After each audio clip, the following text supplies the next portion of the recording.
So I started my hair treatment with Dr. 𝗛𝗶𝗿 𝗧𝗿 last year in November, and I have it's been more than 6 months now, and I have seen visible results. I had a lot of confidence issues regarding my hair whenever I used to step out in public, and whenever I used to go anywhere, even if I played football also. I used to just be very underconfident about my hair, and I used to just keep combing it, or I used a cap 90% of the times. But since I got my hair treatment, I can see the results, and they have just boosted my confidence, and they have sort of helped me build my personality once again.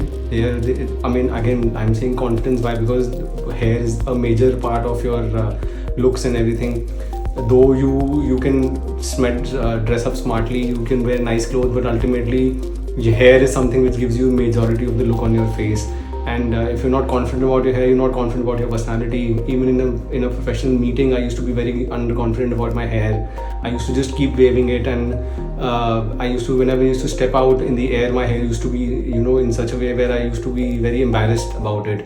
But now I'm very happy with the results, as you can see. And yes, thank you, Dr. Anuj, for helping me out in this.